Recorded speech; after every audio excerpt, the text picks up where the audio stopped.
мына Камчыбек Ташиев чындыкты айтты. Ден соолугу начар деп ушул чындыкка туура келген маалыматты бекемдеп берди да. Өзү айткандай эле сөзүнө туруп ошол кириптир. Кийин кириптир, Алмазбек Шаршеновичке кирип, медиктерге тапшырма бериптир, ден соолугун текшергиле деп. Ошонун негизинде бүгүнкү күндө кайрадан 47-чи колонияга которулду. Кызыгы Сооронбай Жээнбековдун учурунда жок мен тазамын деген адам башка бийлик келгенде шарт эле мен коррупционермин деп мойнуна алды.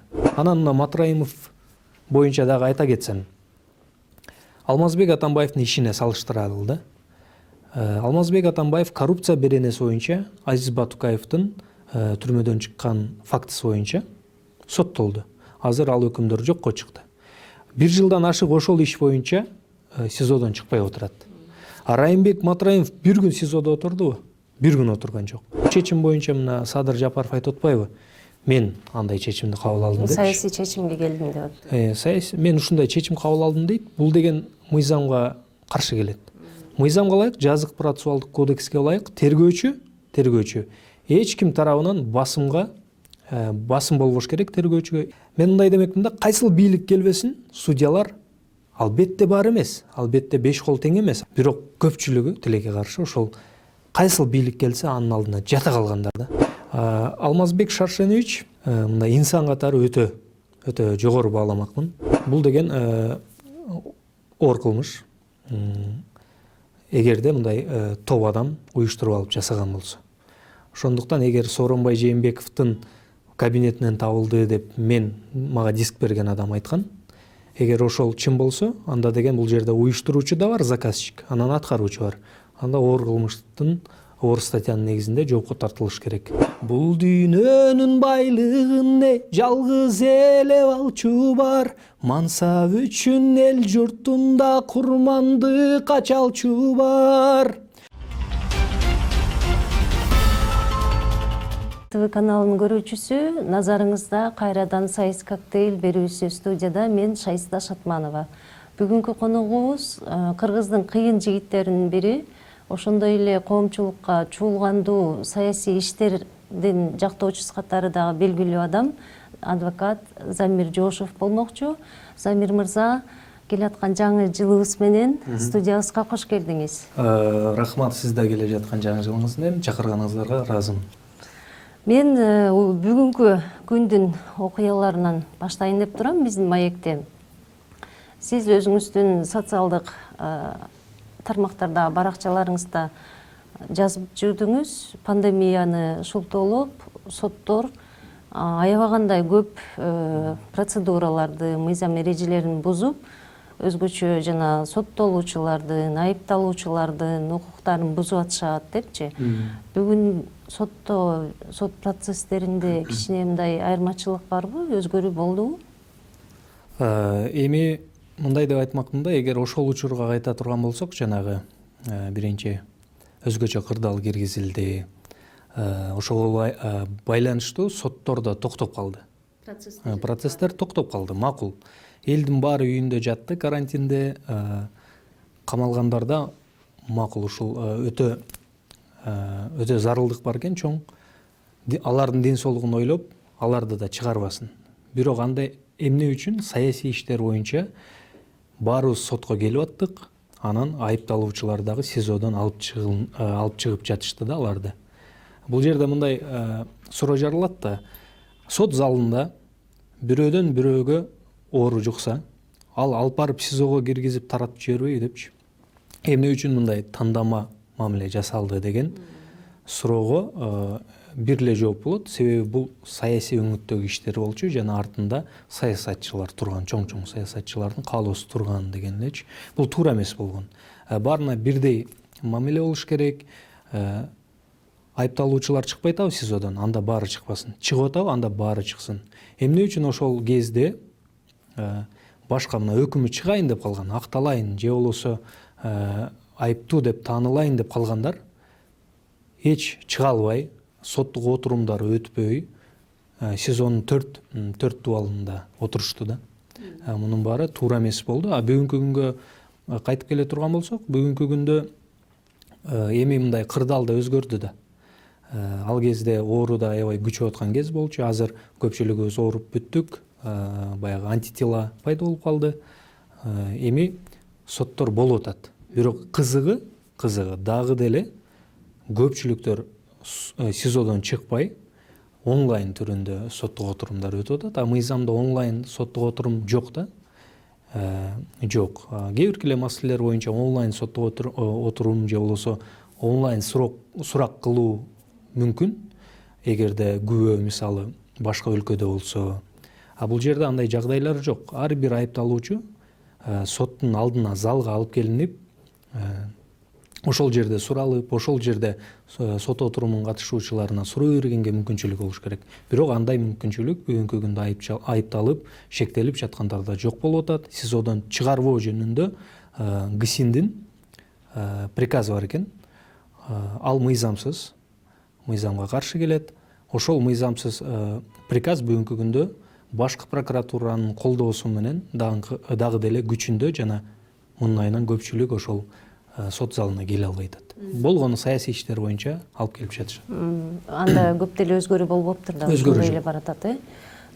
Өткөндө УКМКнын төрагасы Камчыбек Ташиев пресс жыйын өткөрүп, анан ошол жерде айтып калды.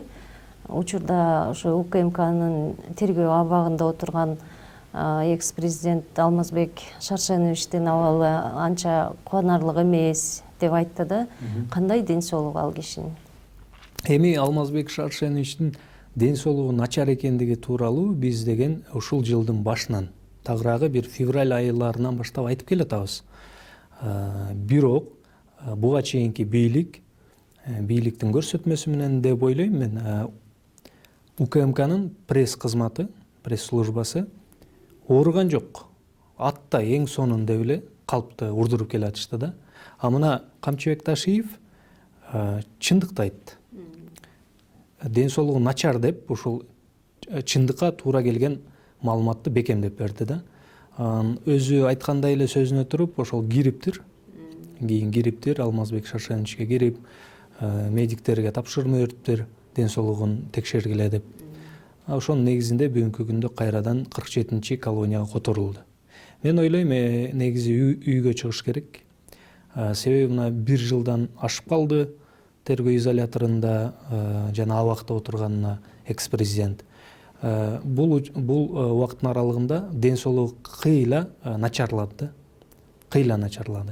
Ошондуктан муну да эске алып, үйүнө чыгарса туура болот деп ойлойм. Бирок бул УКМКнын чече турган маселеси эмес, бул сот чече турган маселе. Ошо соттор боюнча Азиз Батукаевди чыгарып жиберүү окуясына байланыштуу чыккан соттун өкүмү жокко чыкты деш керек да, кайра иш тергөөгө кетти. Өкүм. Ооба, туура. Азиз Батукаев боюнча сот 2 инстанция, райондук жана шаардык, буга чейин айыптоо өкүмүн чыгарган. Негизсиз, мыйзамсыз, албетте. Жогорку сот аларды жокко чыгарып туруп, кайра ишти кайтарды. Бул учурда эмне болот? Адам соттолбогон болуп саналат. Анан токтомдо өкүмдөр жок болгондон кийин киши эркиндикке чыгыш керек. Себеби жогорку сот өкүмдөрдү жок кылып жатып, камакта отурсун деген чечим жок аердечи, текстинде. Камакта отурсун, районго иш кайтып барып, каралып баштаганга чейин түрмөдө отурсун же СИЗОдо отурсун деген чечим жок. Демек, ал киши мыйзам негизинде ошол күнү бошотулуш керек болчу да, 30-ноябрь күнү. Бирок 7-декабрга чейин мыйзамсыз Алмазбек Атамбаев эч кандай соттун актысы жок 47-чи колонияда отурду. Мен ойлойм, бул Кыргызстанда саясий абал дайыма өзгөрүп турат. Бир мындай дагы өзгөрө турган болсо, бул маселеге мындай объективдүү, калыс карап бере турган прокурорлор, тергөөчүлөр келе турган болсо, сөзсүз түрдө буга жооп бере турган адамдар да табылат, анан мыйзам нормалары да табылат. Ошондо Батукаев боюнча иш кайра тергөөгө жиберилди. Ал эми Кой Таш окуялары азыр кароодо жүрүп аткан 1-чи инстанциянын өкүмү, чечими чыга элек статуста, Ооба. Бүгүнкү күндө эми судья Терменчиков деген судья ошо Батукаев ишин карайт, Батукаев боюнча ишти карайт башынан. Башка судья болсо Медеров аттуу судья 3 ишти карайт. 3 иш бир өндүрүштө. Бул деген кой таш окуялары боюнча иш, бул деген ТЭЦти модернизациялоого байланыштуу иш. Анан кийин Алмазбек Шаршеновичтин ошол кой таштагы жер тилкелери боюнча өз акчасына мыйзам жолунда сатып алган тилкелер боюнча, жерлер боюнча козголгон иш. Мыйзам боюнча кеңири билими бар адам катары сизден сурайынчы, Садыр Жапаров убактылуу өлкө башчынын милдетин аткарды. Ошондон кийин ал президенттик жарышка катышканга укугу бар беле мыйзам чегинде? Мен ойлойм, мен жеке оюмда булчу андай укугу бар болчу. Себеби өзүнүн президенттик милдеттерин тапшырган. Демек президент эмес. Президент болуп туруп деле катышса болот. Жок, азыр бир эле срокко учурдагы конституция боюнча бир эле мөөнөткө шайланат да.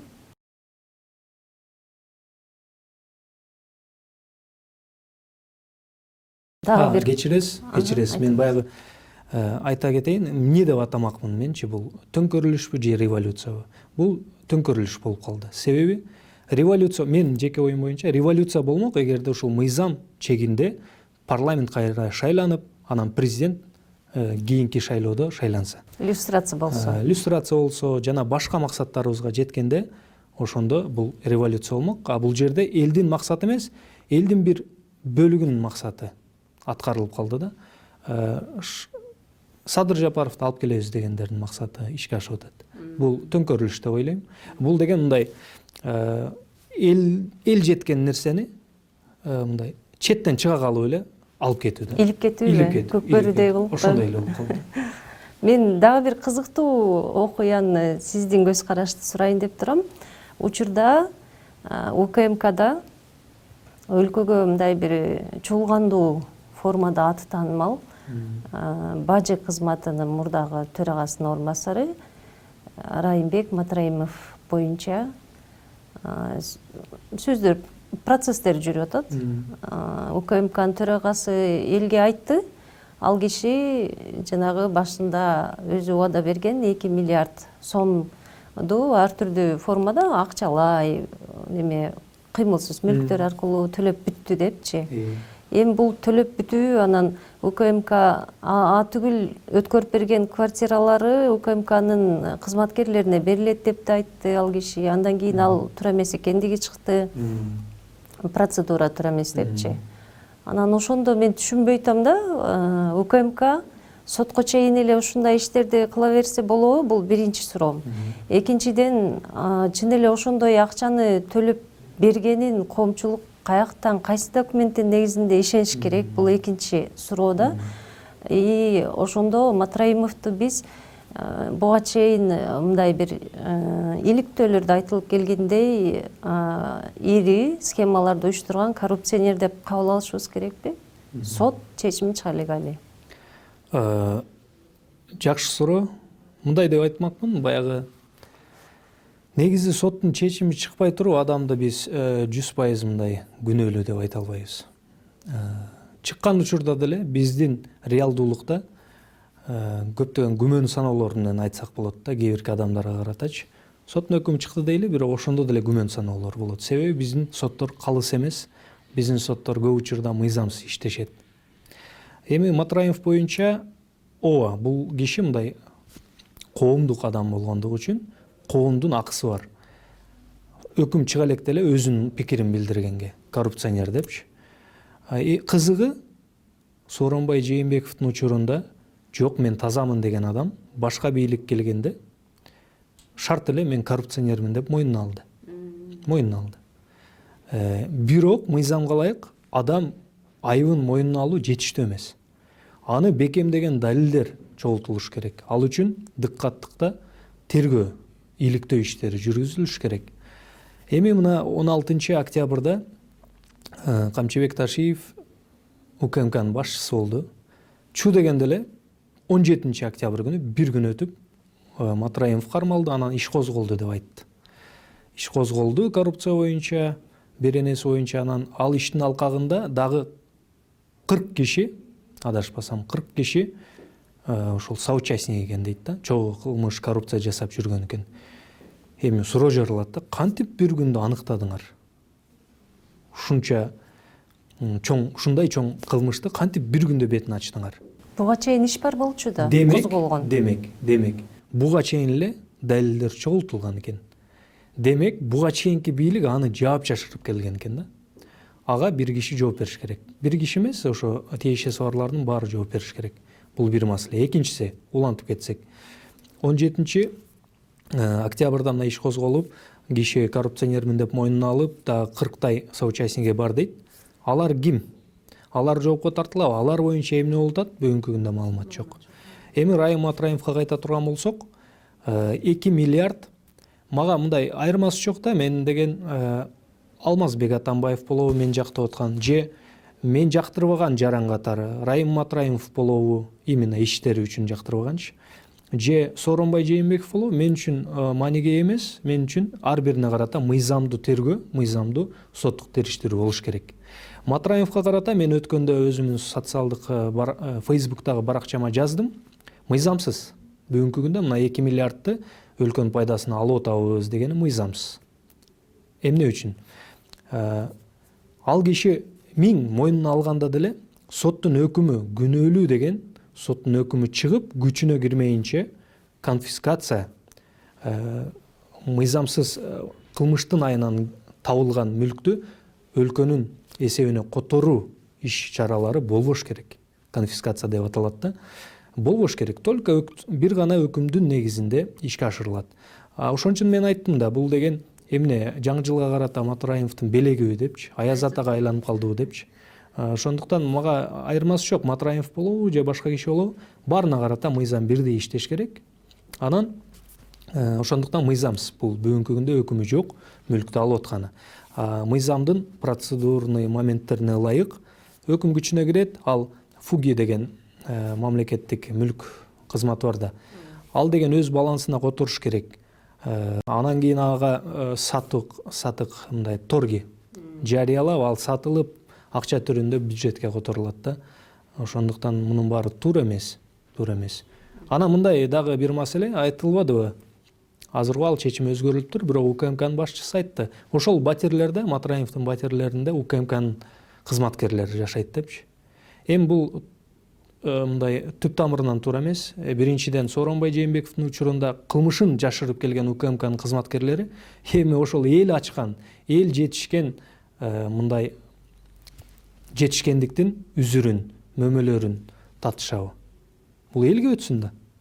Соттун чечими негизинде бирок. Анан негизи Матраимовго карата мен ойлойм туура эмес иш жүрүп жатат. Мына 2 миллиард деп 2 миллиард өлчөмүндөгү зыян келтириптир өлкөгө деген, бул кантип алар аныкташты? Мына ондогон жылдын аралыгында коррупция болуп келсе таможняда, кантип алар шарт эле 2 миллиард экен? Макул шарт болбосо дагы кандай жол менен элге түшүндүрүшпөйбү, маалымат беришпейби? Көпчүлүк айтып атат, бул 2 миллиард деген ошол таможнядан түшө турган 1 айлык эле киреше депчи, коррупция жолу менен түшө турган. Ошондуктан бул жерде мындай көп күмөн саноолор жаралат. Анан бул күмөн саноолор барып ушул эле жаңы бийликтин мындай кандай десем, жаңы бийликке элдин каршы ишенимин жоготуп, анан каршы пикирлерин жаратышы мүмкүн да. Каршы маанай жаратат деп атасыз Каршы маанай жаратат.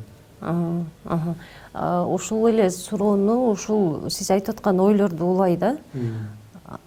Сооронбай Жээнбековго ал киши өлкө башчысы, расмий президент катары кезинде коомчулуктан мындай кат аркылуу дагы эмес, тикелей мындай маңдайына туруп алып сураган бир нече окуя болду да, ушул фактылар боюнчачы.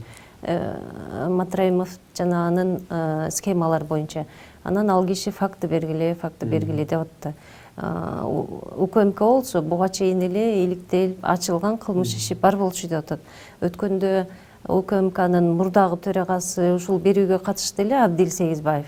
Ал киши да айтты, ачылган болчу иш. Анан айрым мындай тикелей айткан жок, бирок ошо Атамбаевга жакын ишенимде жүргөн Икрамжан Илмияновго байланыштуубу айтор бул иштерди кеңири иликтөөгө УКМКга мүмкүнчүлүк берилген жок дегендейчи. Анан ал иштер бар болсо, ал эмес мамлекетке келтирилип аткан чыгымдын көлөмү да бар болсо, ошентип 2 миллиард деген сом бир жактан чыкты да бир нерсенин негизинде. Демек, Сооронбай Жээнбеков кылмышты калкалоочубу?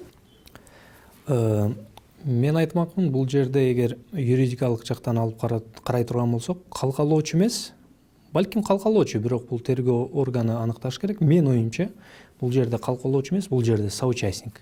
Кылмышты чогуу жасаган адам. Бул деген мындай логикадан келип чыгат да, бул тыянакчы.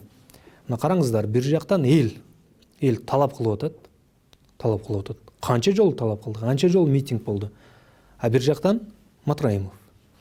Эгерде кызыктар жери болбосо, өзүнүн жеке кызыкчылыгы болбосо, президенттин, ал ушунча эл мени колдосо, мен 6 жыл башкарам өлкөнү, кызматымдын аягына, мөөнөтүнүн аягына чейин иштейм деген кызыкчылык бар да бир жагынан. А бир жагынан дагы кандай кызыкчылык болушу мүмкүн? Бул деген өтө мындай чоң сумма жөнүндө Матраимов менен бирге бир булактан көп суммадагы акчаларды алып жүргөн окшойт. Материалдык кызыкчылыктар. Материалдык кызыкчылыктар болгон деген ойлорду жаратат да.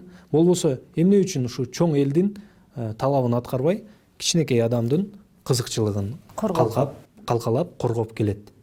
Демек, өзү да катышканго деген күмөн саноо ойлор жаралат. Бирок муну сөзсүз түрдө тергөө органы аныкташ керек. Бирок тергөө органы дагы билбейм, объективдүү карай алабы, карай албайбы. Ушул эле маселе Алмазбек Атамбаевга да барышы керек деген пикирдесизби? Ал кишинин учурунда иштеди да Матраимов ошол кызматта. Эми мен көп нерсени мындай айта албайм. Себеби бул деген адвокаттык кызматтагы купуя сыр болуп саналат. Бирок элге мындай маалым өзү айтып жүргөн нерселерди айта кетсем, Алмазбек Атамбаев мынтип айтат да, мен Матраимовду бир эле жолу көргөм дейт да. Анын таможняда коррупцияны өрчүтүп жатканын мен акыркы жылдары гана кызматтан кетип жатып эле билгем деп айтат. Анан бул жерде мындай дагы пикирлер бар да. Алмазбек Шаршеновичти курчап алышкан да. Белгилүү бир адамдар курчап алып, ага Матраимов жөнүндө жана башка кылгыр иштер жөнүндө маалыматты киргизишкен эмес. Ал жөнүндө маалымат берейин деген адамдарды да жакындатышкан эмес.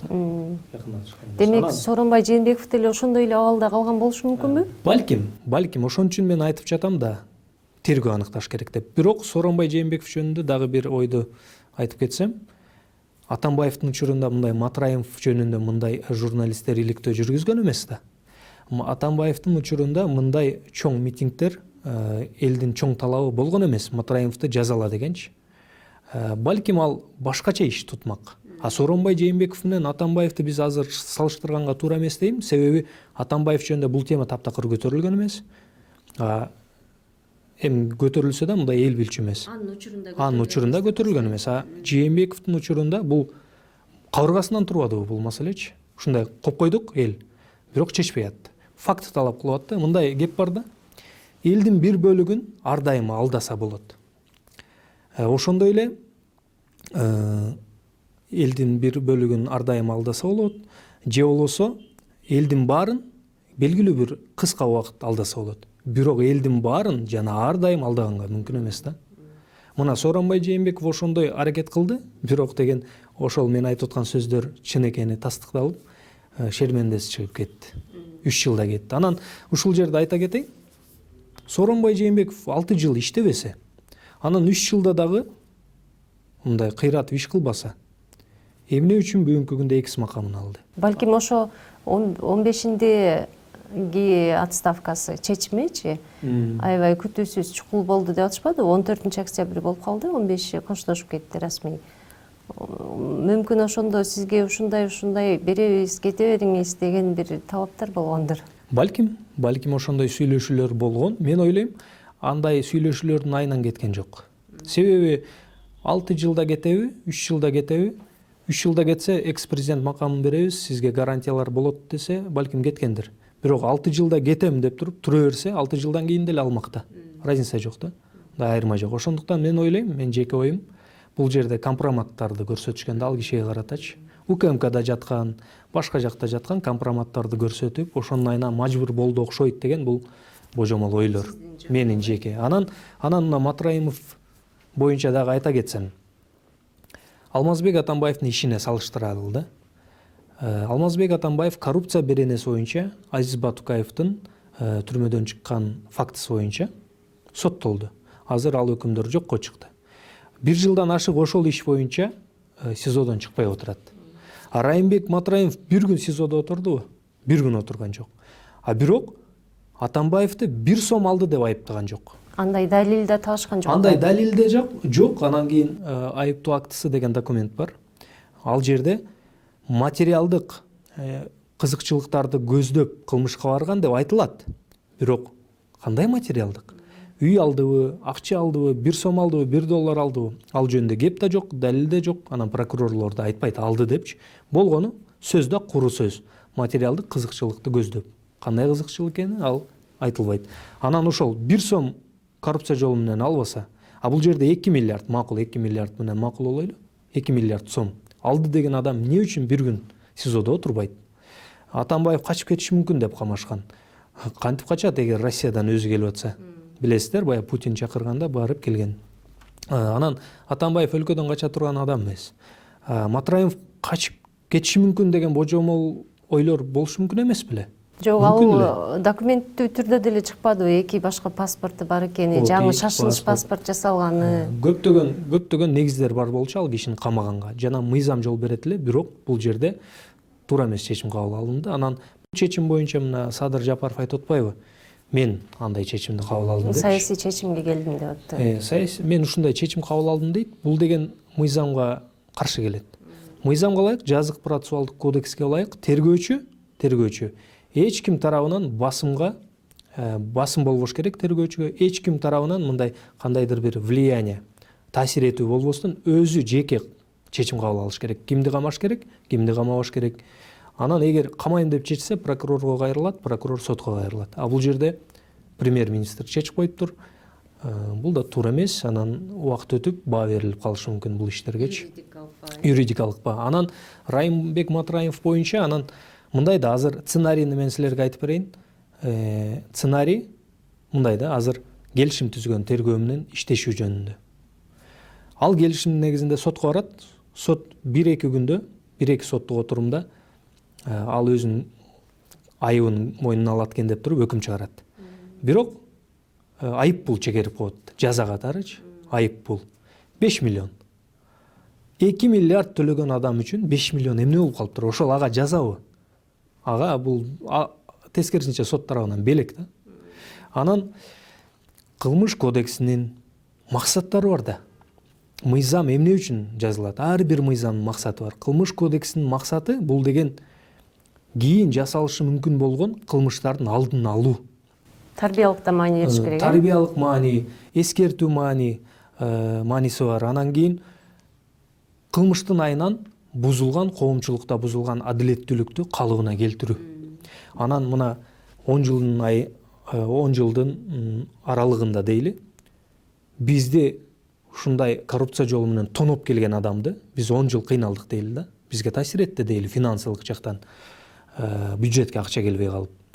10 жыл эл азап чекти, кыйналды ошонун айынан. Кандайдыр бир деңгээлде. Анан келип туруп ал киши мейли мына 2 миллиард силерге анан айып пул менен чыгып кетейин деген, бул ошол кылмыш кодексинин максаттарына жетебизби мындай жол менен? Албетте жетпейбиз. Башка коррупционерлер, чыныгы коррупционерлер муну көрүп туруп ойлойт да. Мен деле ушинтип чыгам. Коррупция жасабагандар да ойлойт. Демек мен да жасасам болот экен. Мен 10 миллион урдап туруп 2 миллион берип чыгат экенмин. 8 миллион мага киреше калтпайбы дейт да. Бул деген мындай түп тамырынан туура эмес практикада. Залалдуу көрүнүш болуп атат. Анан дагы бул иштер, азыркы бийлик тарабынан жасалып жаткан иштер, чечимдер дагы бир нерсени көрсөткүчү да. Бул деген бүгүнкү күндө УКМК, сот, прокурорлорго ишеним жок. Алардын профессионалдуу деңгээли төмөн.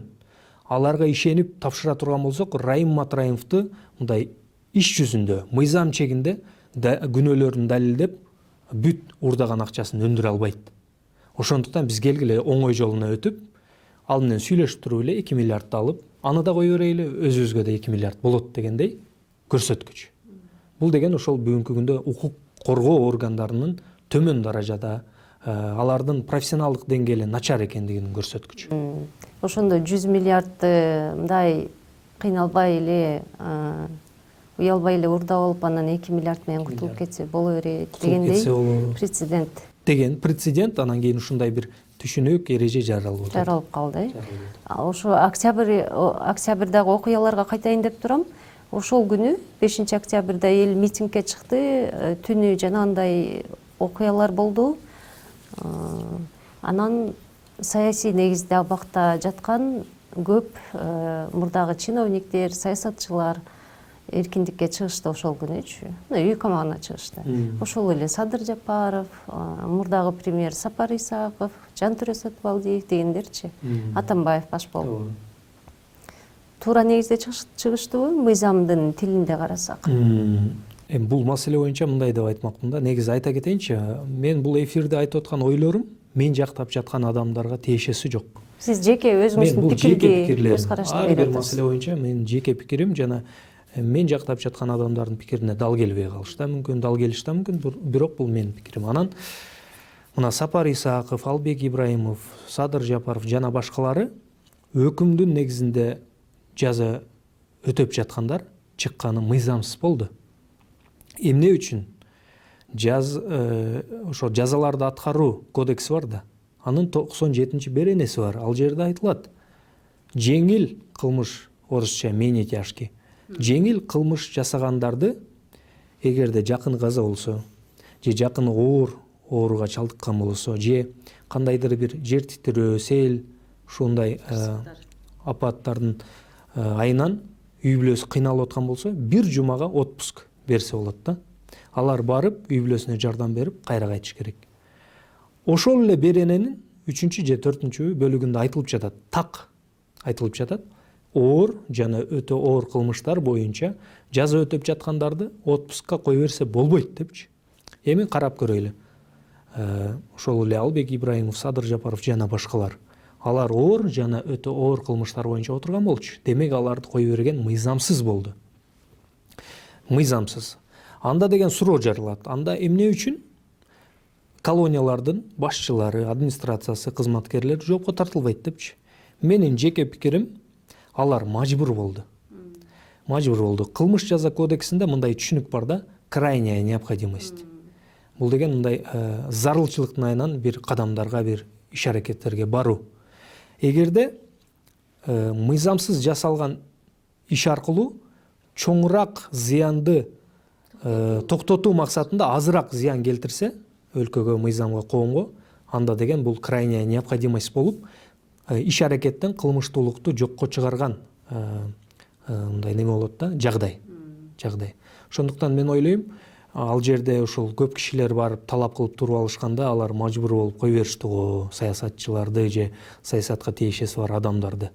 Болбосо ал жерден баары чыгып кетиши мүмкүн эле, анда бизге дагы да көп зыян болмок. Садыр Жапаров өлкө башчылык милдетти аткарып аткан маалда амнистия жолу менен, ырайым берүү жолу менен бир топ адамды түрмөдөн бошотту. Туура деп ойлойсузбу ошол иш-аракет? Бул жерде эки тарап бар да. Бул жерде ошол мунапыс амнистия эмес, тагыраагы мындай да, помилование. Ырайым кылуу. Ырайым кылуунун айынан кээ бирлери сүйүндү, кээ бирлери ыза болушту, кээ бирлери мындай жаман болушту. Аларга колдонулбай калгандыгы үчүнбү? Жок. Түшүндүм. Тараптарды айтып атасыз. Эки тарап бар да. Бирөө кылмыштын айынан жабыр тарткан тарап да бар да. Анан кылмыш жасаган деп айыпталып соттолгон адамдар. Аларга жакшы болду. Балким кээ бирлери чындыгында мыйзамсыз соттолушкан. Балким кээ бирлери мыйзамдуу соттолушкан.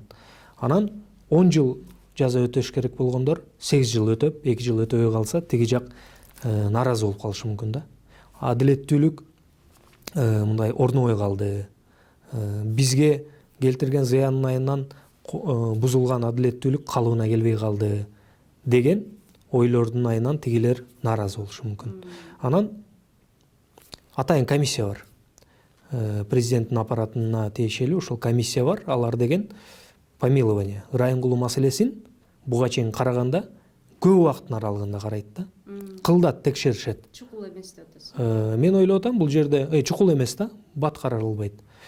Ар биринин ишин, материалдарын карап чыгыш керек да.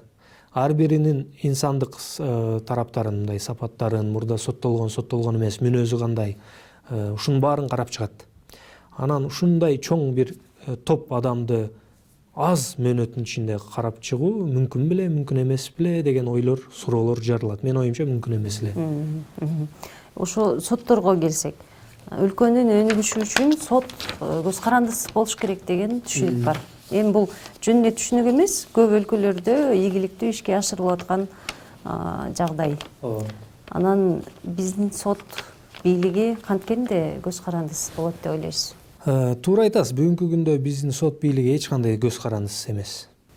Көз каранды. Көз каранды, бирок көз карандысыз эмес да. Көз каранды алар.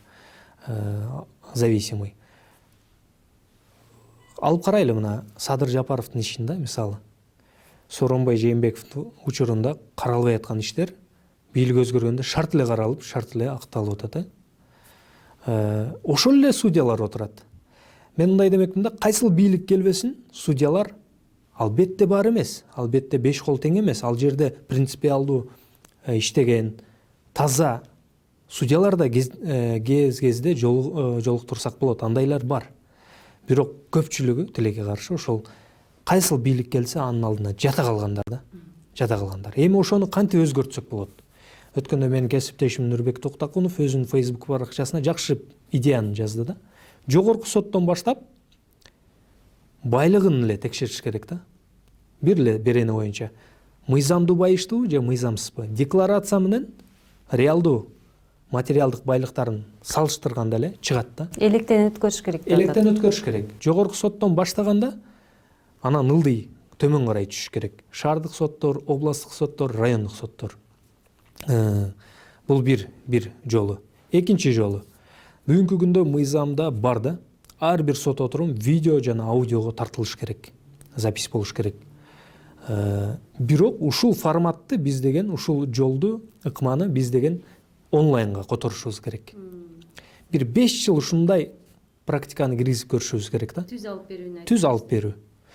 Түз алып берүү болбосо дагы сайт түзүп, ал жерде каалаган ишиң боюнча, каалаган убакытта жумушуңан келип деле кечинде ар бир иш боюнча өткөн сот отурумун ачып, видеосун көрүү мүмкүнчүлүгү болуш керек. Сиз ачык айкындык болсун деп атасыз. Ачык айкындык болгондо элдин өзү көрүп ар бир судьяга баа берет. Судьялар, жактоочулар, прокурорлор ошондо чынында текшерилет да. Ким экенин жүзү, бети, профессионалдык деңгээли ачылат, көрүнөт. Жана бул аркылуу мен ойлойм чоң мындай кыймыл жүрмөк да сот системасындачы. Прокурорлор практикада бүгүн мындай да, жактоочулар он барак сүйлөйт да. Мунулардын негизинде бул акталыш керек депчи. Прокурор турат дагы айтып коет. Бар эмес, көпчүлүгү. Жактоочу менен макул эмеспиз, күнөөлөрү далилденген, соттолсун. 10 жылга соттогула деп. 3-4 сөздү айтып коет, болду. Сот ошонун 3-4 сөзүнүн негизинде соттоп салат. Эгерде баягындай мен айткан онлайнга өтө турган болсок, анда деген прокурорлор антип сүйлөбөйт уже. Алар деген негиздегенди, өзүнүн пикирин, өзүнүн оюн, позициясын негиздеп айтып бергенге үйрөнөт да. Далилдегенге аракет кылыш керек. Анан судья прокурорду угуп атабы же калыс болуп эки тарапты угуп туруп ортодон чечим чыгарып атабы, биз ошол видеолордон көрө алабыз. Бул деген эч кандай мыйзамды бузбайт, эч кимдин кызыкчылыгын, сот жараянына катышып аткан тараптардын кызыкчылыгын бузбайт. Себеби жабык өтө турган соттор да бар. Белгилүү маселелер, кээ бирки маселелер боюнча мыйзамга ылайык соттор жабык өтөт. Алар боюнча онлайн болбой эле койсун. Мына ачык өтө турган соттук отурумга бүгүнкү күндө паспортуңуз менен барып, жаш 18ге жеткен ар бир жаран кирип көрсө болот. Ошону эле биз онлайн форматка которбойлубу? Паспорт менен барып отурбай эле видеодон көрүп алсын. көрүп өзүнүн жарандык пикирин жаратсын ичиндечи. Анан сот тармактар аркылуу айтсын. Ошентип отуруп мындай эленип судьяларда тазаланат. Коом өзү тарбияламакчы атасыз да. Учурда УКМК менен сот тармагы тирешип атат да. Анан сиздер мисалы жеке сизди алчу болсок, ошол эки органдын ортосунда жүргөн адамдарсыңар силерчи. Тынчыңарды алабы мындай тиреш? Мындай тиреш биринчиден кубандырат. Эмне үчүн? Бул деген мындай тарыхый жакшы көрүнүш. УКМК менен сот системасы эч качан менин эсимде жок да, мындай тирешкен учуру. Бири-бирине каршы келе элек. Ачык мындай коом алдында тирешүүсү, кайшы пикир, карама каршы пикир айтуусу болгон эмес. Бул жакшы. УКМКда да көптөгөн жетишпестиктер бар, мүчөлүштүктөр, сот системасында да. Эгер бүгүнкү күндө ушул тирешүү уланып, бир натыйжаларды алып келе турган болсо, мындан бир гана жакшылыкты эле көрөт калк. Эми сиздин эң атактуу кардарыңызга, клиентиңизге келсек, Алмазбек Шаршенович. Кандай кардар ал? Кандай клиент? Мүнөзү? Эми Алмазбек Шаршеновичке чейин мен көп эле жарандарды жактагам. Кээ бирлер айтат, бул сот тармактардан комментарийлерден окуп калам да, бул мурда иштерге катышкан адвокатпы, каяктан келди дегенсипчи. Мен мына акыркы 5,5 жылда жактоочу болуп, кылмыш иштерге катышып жүрөм. Мен эң жөнөкөй жарандарды, колумда жок жарандардан баштап, ар кандай өтө оор кылмыштар боюнча, жеңил кылмыштар боюнча жактап келгем. Бир 3 жылдын аралыгында. Акыркы эле 2,5 жылдын аралыгында, ушул адашпасам, 2,5 жылдын аралыгында саясатчыларды жактап жатам. Ар бир саясатчы болобу, жөнөкөй жаран болобу, адвокаттын кызматына укуктуу. Алмазбек Шаршенович мындай инсан катары өтө жогору бааламакмын. Ал киши ичиндегини катпайт да. Болгондой айтат. Бетине да айта турган нерсени. Сыры жок да, сыры жок. Мен менен сүйлөшүп атыппы же коом менен сүйлөшүп атыппы? Мен ойлойм 6 жылдын аралыгында сыры болгон эмес. Баарын болгондой айткан. Ошондуктан жада калса ушул четки коңшу мамлекеттердин башчыларынын чындыкты айткан үчүн мындай кичине жакпай калган учурлар болгон да. Негизи чындыкты айткандар көбүнө жагы бербейт экен да. Ошол кишинин УКМКнын СИЗОсунда отурган маалында жактоочулар менен сүйлөшүүлөрү жазылып жаткан экендигин, аны Сооронбай Жээнбеков ал кезде президент өзү көзмөлдөп атканын айтып чыктыңар эле жактоочулар. Ошол иштин аягы эмне болду? Бир жакка арыздандыңар, эмне кылдыңар? Бул эми мыйзам жарандын укугун бузууда ал нерсе. Сөзсүз түрдө бул жерде айыпталып жаткан адам, анан жактоочу экөөнүн тең укугу бузулат. Купуялуулугу бузулуп атат, ооба. Купуялык мындай негизде кызмат көрсөтүүгө укугу бар адвокаттын, ушул укугу бузулат. Бир жагынан купуялык негизде ошондой шартта кызмат алуу укугу, айыпталуучунун укугу бузулуп атат. Бул деген оор кылмыш. Эгерде мындай топ адам уюштуруп алып жасаган болсо. Ошондуктан эгер Сооронбай Жээнбековдун кабинетинен табылды деп мага диск берген адам айткан. Эгер ошол чын болсо, анда деген бул жерде уюштуруучу да бар, заказчик, анан аткаруучу бар. Анда оор кылмыштын, оор статьянын негизинде жоопко тартылыш керек айыптуу адамдар. Бүгүнкү күндө тергөө жүрүп жатат. УКМКнын ошол кызматкерлерин сурап жатат. Кыскасы, аскер прокуратурасынын тергөөчүсү тергөөнү жүргүзүп жатат. Анан натыйжасы жөнүндө кийин кабарлайбыз. Кылмыш иши козголгон. Процесс жүрүп аткат да? Жүрүп жатат. Иш козголгон. Сиз жаш, анан компетенттүү адвокат катары коомчулукка азыр белгилүүсүз. 30 жаштагы адамга өлкө башчысы кантип өзүнүн тагдырын ишенип тапшырып койду? Эми бул жерде кененирээк айтып кетейин. Алмазбек Шаршенович менен мен тааныш эмес болчумун. Алмазбек Шаршенович менен мен биринчи жолу ушул парламентте жанагы экс макамын алуу маселеси көтөрүлүп атканда, анын жанында жүргөн адамдар Сапар Исаковдун баягы ТЭЦти модернизациялоо боюнча иштемен катышкам да жактоочу катары. Ошол жактан менин ишими байкап, көрүп жүргөндөр мындай рекомендация бериптир да, ушундай жаш жактоочу бар деп. Анан ошондо мен барып таанышып, анан кээ бирки маселелерди талкуулаганбыз, укуктук маселелерди. Андан кийин байланышыбыз үзүлгөн. 8 август күнү 2019 жылы кармалгандан кийин мен барып ишке катышкан эмесмин. 14 августтан баштап бир 5-6 күн өткөндөн кийин гана жанындагы адамдар ошол мени рекомендация кылыптыр. Менден сырткары Сергей Михайлович Слесарев жактоочу да катышып келаткан башынан эле. Анан мен экинчи болуп барып кошулгам. Өзүнүн ошол жанындагы адамдардын сунушу менен макул болуп анан чакырган. Ошонун негизинде иштеп жатабыз. Анан эгерде жумушум жакпаган болсо, мен ойлойм 1-2 айдан кийин эле алмаштырмак. Баш тартмак. Себеби укугу бар андай. Мен баш тарта албайм да. Мен баш тартмак да эмесмин.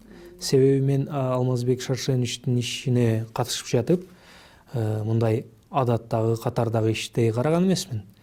Бул кишини мен ооба саясий каталары да болгон, бирок саясий жетишкендиктери да көп жетишкендиктери болгон адам катары сыйлайм.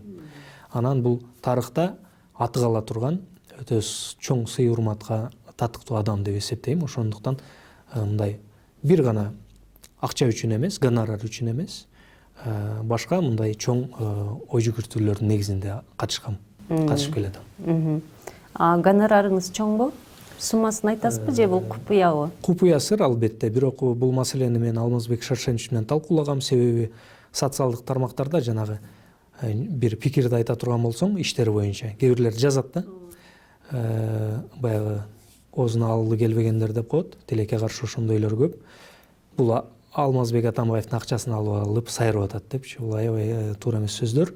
Себеби биринчиден канча акча алганын билишпейт. Экинчиден бул акча алуу бул нормалдуу көрүнүш. Кызмат үчүн адам акча алыш керек.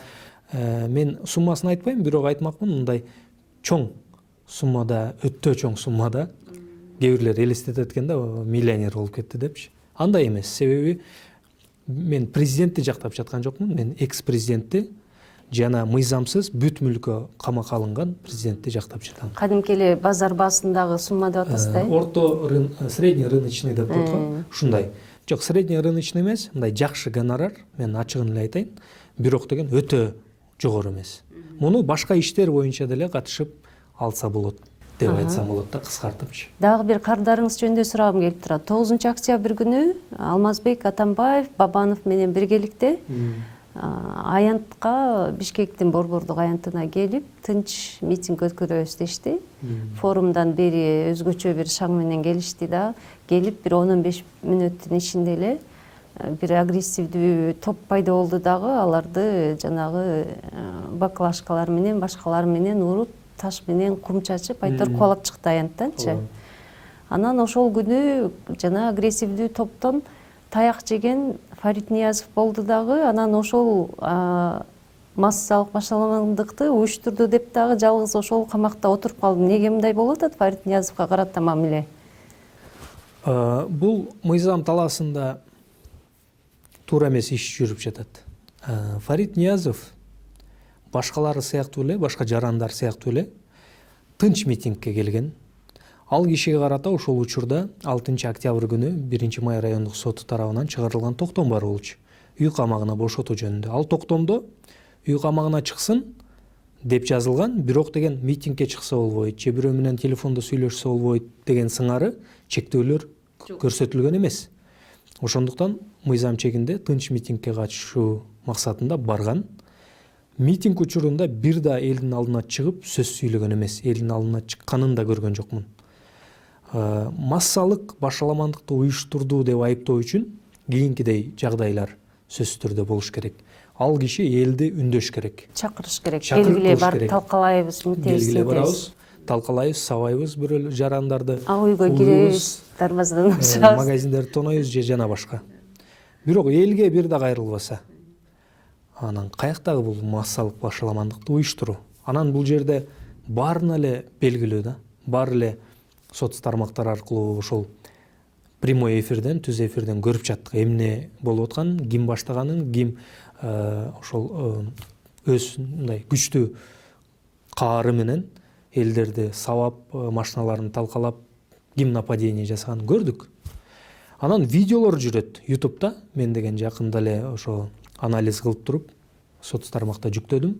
СМИлерде жазышты ал жөнүндө. Ал жерде көрүнүп турат, Фарид Ниязов качып баратат. Таяк жеди. Таяк жеп калбайын деп качып баратат. Качып баратып ак түстөгү унаага отуруп кеткен. Ошол эле иш боюнча Канат Сагынбаев да айыпталып жатат, уюштуруучу катары. Ал дагы Фарид Ниязовду, Бабановду жана башка адамдарды унааларга отургузуп, өзү элдин арасына кирип кетип калдат. Бул жерде ал да качып кетти да. Элден түшүнбөгөн, жагдайды мындай объективдүү баалай билбеген кызыктар бир адамдардан таяк жеп, же зыян тартып калбайын деген ой менен кетип калды. Анан бул жерде каякта уюштуруучу. Массалык башаламандык дегенде уюштуруучу болот негизи. Анан аткаруучу да болот да сөзсүз түрдө. Бул соучастниктер. Бүгүнкү күндө кылмыш иши бар, бирок анын алкагында аткаруучулар жокко тартылып жатабы? Жок. Жок. Эгерде тартылып жатканда андай маалыматты МВД бермек. Аткаруучуларды тапсак болобу? Бар, видео, фотодо жайнап атпайбы? Жайнап. Кана анда аткаруучулар? Массалык башаламандык болду дегенде аткаруучулар гана. Уюштуруучулар болсо, сөзсүз аткаруучу болуш керек. Демек, бул жерде мен бир гана мындай саясий өңүттөгү иш деп баа бере алам. Негизи Фарид Ниязов мындай политтехнолог деп коет го, жанагы саясий маселелерди жакшы билген адам катары өзүн көрсөткөн да буга чейин. Мен ойлоп атам, шайлоого чейин чыгаруу максаты бар. Кызыктар тараптардын, кызыктар адамдардын. Болбосо чыгаруу же чыгарбай туруу? Чыгарбай туруу. 10 январга чейин чыгарбай туруу максат бар го деп ойлоп атам. Андан кийин дагы көрө турарбыз. Ошол эле иш боюнча мына негиздүү калыс чечим чыгып, Курсан Асанов, Темирлан Султанбеков, алар үй Канат Сагынбаев чыкты. үй камагына чыкты. Аларды деле прокуратура айтып келген. Качып кетет депчи. Качкан жок го. Качып кетет. Тергөөгө тоскоолдук кылат деген бул курулай сөз болчу да. Эч кандай оперативдик кандайдыр бир ыкчам маалыматтардын негизинде айтылган сөздөр эмес. Мисалы мына Фарид Ниязов качып кетет деп атат бүгүнкү күндөчү. Же болбосо там тергөөгө тоскоолдук кылат. Анда деген маалымат болуш керек. Чет өлкөдөгү достору менен сүйлөшүп атат, туугандары, билет сатып алып койду, жана башка иш аракеттерди жасап атышат дегенчи. Андай эчтеке жок. Ошондуктан бул түп тамырынан мыйзамсыз. Негизи жок. Ошол күнү Атамбаев отурган унааны кубалап бир киши мындай ачык эле бетинде жашырып койбой эле тапанча менен аткылап аткан видео чыккан да. Анан Атамбаев митингден кийин машинесиндеги октун издерин да көрсөткөн. Кадимки жанагы боевой ок деп коет, ошондой октор менен атыптыр депчи. Андан кийин Садыр Жапаров айтты, бул ишти Атамбаев өзү уюштурган, далилдер бар деп айтты. Бирок коомчулук али ал далилди көрө элек. Ийимде ошол боюнча иш ачылды эле. Жана Атамбаевдин унаасын аткан киши изделип атат деп өздөрү маалымат тараткан. Эмне болуп атат ушул иштин аягы? Негизи иш болгону менен бүгүнкү күндө эч кандай маалымат жок, менде да жок. Бизде эч кандай маалымат жок. Атамбаевдин тарапташы болобу, Бабановдун адамы деп да айтылып келген да. Буга чейинчи. Мен уктум бир жерден, видеодо бар экен, ал Бабановдун адамы экен, жанында жүрөт деген мындай туура эмес маалыматта айтылган. Мен айтып атам, мына Садыр Жапаровдун адамыбы, Бабановдун кишисиби, же Атамбаевдин, же Жээнбеков маанеге эмес. Ким гана болбосун, бул жерде далалат деп коет, покушение. Адам өлтүрүүгө же болбосо анын ден соолугуна оор зыян келтирүүгө аракет, далалат жасалды. Бул ошол кылмышты жасаганга барабар.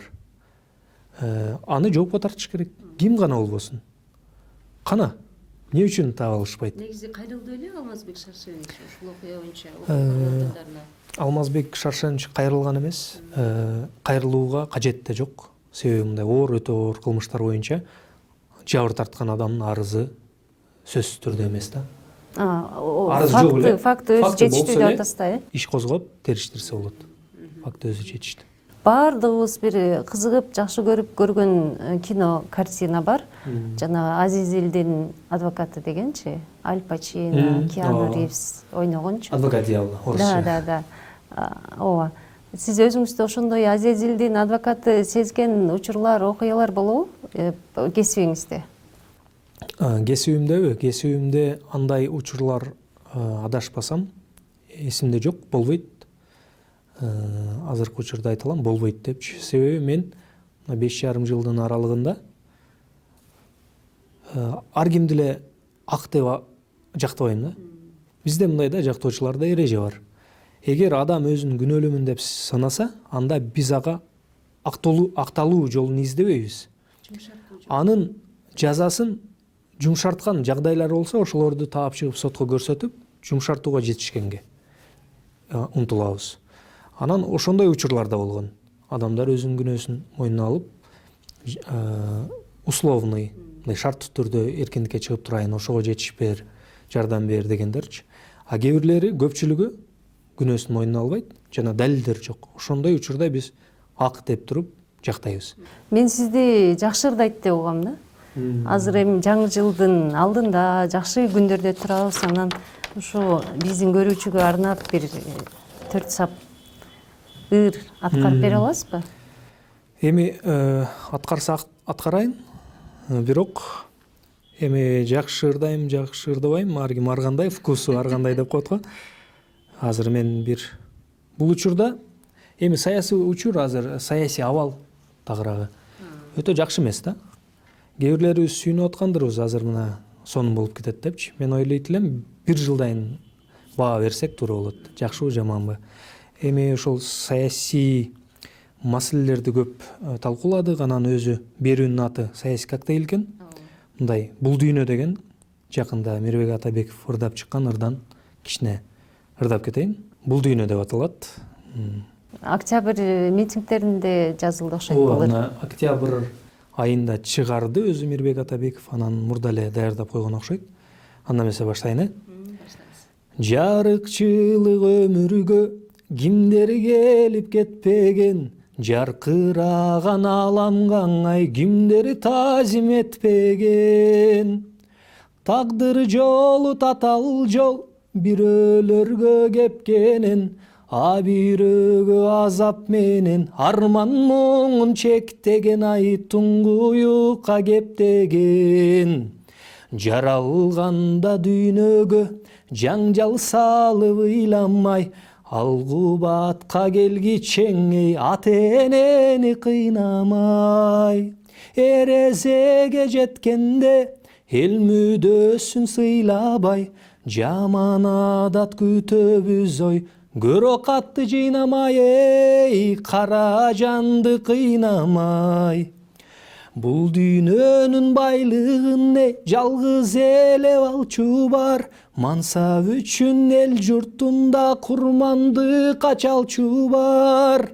Адамзаттын ушулар ай убалына калчулар, арабызда болбосунчу адамдыкты танчулар ай, акыр заман салчулар деп аяктап коюланды. Жакшы ырды тандаптырсыз. Мен Мирбек Атабековдун эми ырчы болгондо ал эми коом көбүнчөсү жаштар ошол адамды мындай көбүрөөк үлгү тутуп, өзү каалап деле, каалабай деле ошондой ээрчийт да. Анан ошо Мирбектин социалдык ушундай жоопкерчиликтүү ырчы экендиги кубандырат. Ошо митингдерге келип, жана өзүнүн пикирин айтып кетти. Анан ушундай ырларга да басым жасайт. Сиз дагы сонун ырды тандаптырсыз. Замир келаткан жаңы жылыңыз менен ийгилик, анан силердин оор беренелүү иштериңер азайсын, түрмөгө түшкөндөр да азайсын. Кыргызстаныбызда эми ушунча кыйынчылыктан өтүп атабыз, жакшы күндөр келсин деп бүгүнкү берүүбүздү ушундай нотада. Рахмат, сиздерге да чакырганыңыздарга ыраазымын, жана келаткан жаңы жыл бир гана жакшылыктарды силердин студияга, силердин командага жана өлкөбүзгө алып келген жыл болсун. Баарыңыздарды келаткан жаңы жылыңыздар менен. Бүгүнкү берүүбүздү ушун менен жыйынтыктайбыз. Сиздер Замир Жошов менен биздин маекти supertv.kg сайты аркылуу көрө аласыздар. Келерки көрүшкөнгө чейин сак саламат болуңуздар.